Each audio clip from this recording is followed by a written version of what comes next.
बिस्मिल्लाहिर्रहमानिर्रहीम। अस्सलाम वालेकुम students, welcome back to my YouTube channel Miya academy. So आज के इस वीडियो में हम चैप्टर 12 के लेक्चर नंबर 4 को स्टार्ट करते हैं। स्टार्ट करते हैं आज की इस वीडियो को। अगर वीडियो पसंद आए तो वीडियो को लाजमी लाइक करना है और चैनल को ज़रूर सब्सक्राइब कर दीजिएगा। और स्टार्ट करते हैं आज के इस लेक्चर को।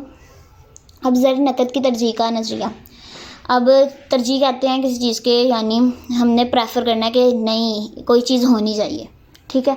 तरजीह मतलब कि किसी चीज़ बात पे जोर देना, ठीक है। ज़र नकद की तरजीह का नज़रिया। अब इसका मतलब क्या है कि रुपए पैसे को हमने नकद अपने यानी हाथों में रखना है, उसका तरजीह का नज़रिया क्या है। अब ये नज़रिया जे.एम. केन्स ने 1936 में अपनी एक किताब 1936 में, अपनी डेफिनेशन उसकी डेट याद रख लेनी है। किसने कहा था? जे.एम. केन्स ने। ये आपकी एमसीक्यूज़ के लिए इंपॉर्टेंट है, ठीक है। कौन सी किताब में कहा था? General theory of interest, money and employment.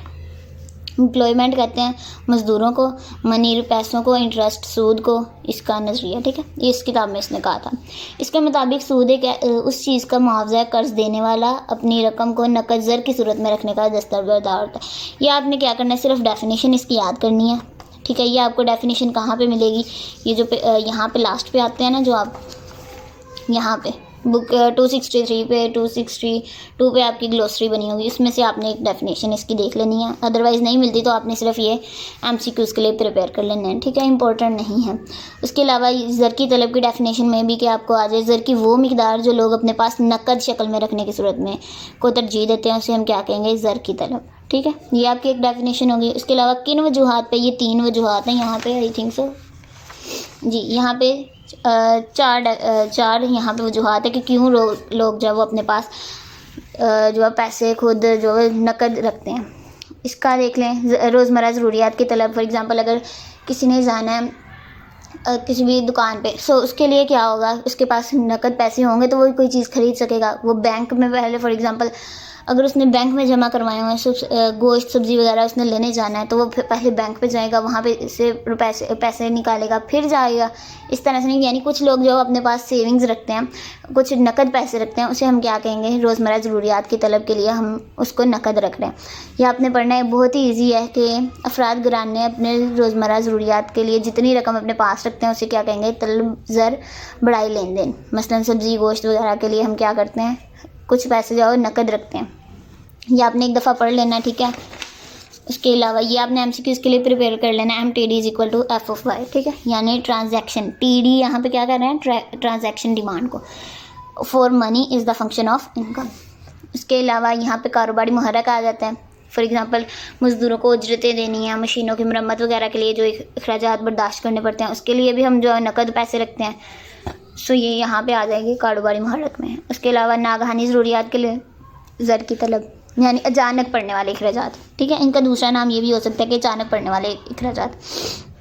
सो आपने एक दफ़ा पढ़ लेना, इंपॉर्टेंट नहीं है शॉर्ट क्वेश्चन के लिए, ना ही एमसीक्यूज़ के लिए। सो जो चीज़ें इंपॉर्टेंट है वो मैं आपको मार्क करवाती जा रही हूँ। सो ये आपने एमसीक्यूज़ के लिए प्रिपेयर कर लेना, MSD = F(r), यानी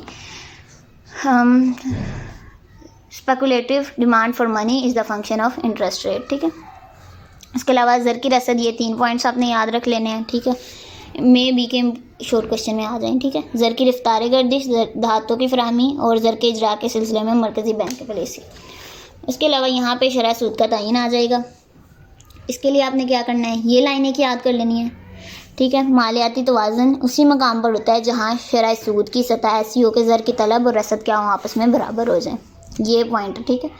ये पॉइंट क्या कहलाता है? शरह सूद का तयन, इक्विलिब्रियम पॉइंट। उसके अलावा केन्स के इस नज़रिया को क्या कहेंगे हम? Portfolio theory. ये बस एज अ नॉलेज आपने देख लेनी है। ये यहाँ पे उसकी जो एक्सप्लेनेशन की हुई है, जो चीज़ें इंपॉर्टेंट है वो मैं आपको बताती जा रही हूँ, ठीक है। सो आपने ये नहीं करना कि हमारा इस चैप्टर जो है वो अच्छे तरीके से कवर नहीं हुआ, आपका ये कवर हो रहा है। अगर आप जो चीज़ें मैं आपको कह रही हूँ एक दफ़ा आपने रीड लाजमी कर लेनी है। उसके अलावा यहाँ पे मुनाफे की डेफिनेशन, ये भी आपकी इंपॉर्टेंट है। मुनाफे की इकसाम जो आगे आ जाएगी वो भी इंपॉर्टेंट है, जो कि यहाँ पे पेज नंबर 249 पे मुनाफे की इकसाम है, ये भी आपकी इंपॉर्टेंट है। सो देखिए मुनाफा क्या होता है। मैंने आपको बताया था कि ज़मीन को मिलता है, ज़मीन के बदले में जो देते हैं हम रकम उसे हम क्या कहते हैं, लगान। मेहनत के बदले में जो देते हैं उसे हम कहते हैं उजरत। सरमाए के बदले में जो देते हैं सूद होता है। अब जो तंजीम है एक शख्स की, वो पूरी को कंट्रोल कर रहा है, उससे जो रकम हासिल होगी उसे हम क्या कहेंगे, मुनाफा। ठीक है, उससे जो कीमत मिलती है उसे हम क्या कहते हैं, मुनाफा यानी प्रॉफिट।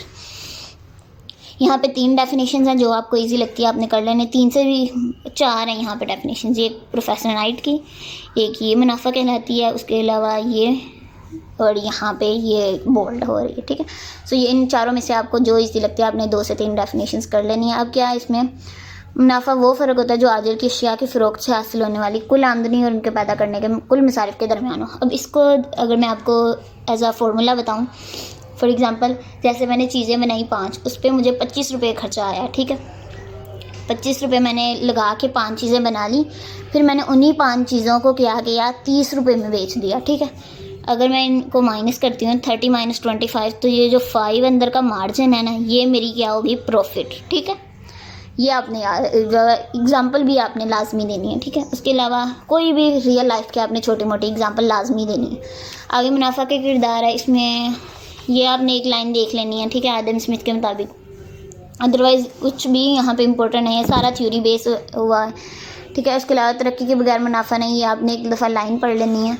अदरवाइज़ यहाँ पे मुनाफा के इकसाम है 2, खालिस मुनाफा और मुरक्कब मुनाफा। ये आपकी शॉर्ट क्वेश्चन के लिए इंपॉर्टेंट है, देख लेते हैं। खालिस मुनाफा वो मुआवजा होता है जो आजर तंजीमी खिदमात और नुकसान का खतरा मोल लेने के बदले में हासिल करता है। फॉर एग्जांपल एक शख्स है, उसके पास 2 लाख रुपया है। ठीक है, उसने एक कारोबार में लगा दिया, वो जो उसमें मे भी के नुकसान हो जाए, वो पूरी ऑर्गेनाइजेशन को कंट्रोल भी तो कर रहा है ना, उसके बदले में जो इससे हासिल होती है रकम, उसे हम क्या कहेंगे, खालिस मुनाफा। अब मुरक्कब मुनाफा क्या है, खालिस मुनाफा के साथ जब कुछ और मुआवजे भी इसमें शामिल होते हैं तो उसे हम क्या कहेंगे, मुरक्कब मुनाफा यानी ग्रॉस प्रॉफिट। इसमें क्या है, आजर की अपनी मेहनत भी शामिल होती है, सरमाए का सूद, इत्फाकिया मुनाफा में भी कि अचानक जो उसकी चीज़ों की कीमतें ज़्यादा हो जाए तो उससे ज़्यादा मुनाफा हासिल हो जाए। ठीक है, ये उसमें क्या आता है, मुरक्कब मुनाफे में। ये बस आपने हेडिंग्स एक दफ़ा पढ़ लेनी है, अंदर वाली एक दफ़ा लाइनें पढ़ लेनी है ताकि आपको कॉन्सेप्ट क्लियर हो, अदरवाइज़ इंपॉर्टेंट नहीं है। लॉन्ग क्वेश्चन के लिए जो जो चीज़ें इंपॉर्टेंट होंगी वो मैं आपको इंशाल्लाह एक्सरसाइज वाले लेक्चर में बता दूँगी। यहाँ पे मुनाफा में फ़र्क की वजूहात ये आपने देख लेनी है, इम्पोर्टेंट नहीं है, बस एक दफ़ा आपका कॉन्सेप्ट क्लियर होना चाहिए। अब यहाँ पे क्या, मुनाफा और सूद में फ़र्क, ये आपको में भी तकरीबन इस चैप्टर में से आपको फॉर एग्जांपल 10% चांसेस हैं कि में भी के लॉन्ग क्वेश्चन आ जाए, अदरवाइज इंपॉर्टेंट नहीं है। सो मुनाफा और सूद में डिफरेंस क्या है, ये आपको शॉर्ट क्वेश्चन में भी आ सकता है। ठीक है, मुनाफा क्या होता है ये हमने पढ़ लिया कि जो तंजीमी खिदमात और उसके बदले में हासिल होता है, ये भी हमने पीछे ही पढ़ा था। उसकी डेफिनेशन लिख लेनी है, सूद यानी सरमाए को इस्तेमाल करने के बदले में जो हम देते हैं मुआवजा। ये सारी डेफिनेशंस आपकी बुक कवर करवाते करवाते याद हो गई हैं। सो आपको में भी जो मुझे उम्मीद है कि आपको अच्छे तरीके से अब डेफिनेशंस याद हो गई होंगी। अब सूद क्या होता है, सरमाए के इस्तेमाल के बदले में अदा करने वाला मुआवजा क्या कहलाता है, सूद कहलाता है। इनमें डिफरेंस है, ये आपने यहाँ पे 6 पॉइंट्स दिए हुए हैं, आपने अच्छे तरीके से इनको पढ़ना है। और जैसे शॉर्ट क्वेश्चन में छोटे छोटे डिफरेंस होते हैं ना, आपने उस तरह से एक एक 2 लाइन्स के बना के लिख लेने। जैसे इस्लाम में सूद को हराम करार दिया गया, मुनाफे को नहीं करार दिया गया इस्लाम में हराम। इस तरह से आपने छोटी छोटी लाइनें बना के 4 to 5 डिफरेंस याद कर लेना। सो यहाँ पे हमारा फाइनली हमारा चैप्टर कंप्लीट हो गया, पूरी बुक कंप्लीट हो गई है। अब एक्सरसाइज वाला लेक्चर रह गया, सो आपने एक्सरसाइज वाले लेक्चर को लाजमी देखना है। दुआओं में याद रखिएगा। टेक केयर, अल्लाह हाफिज़।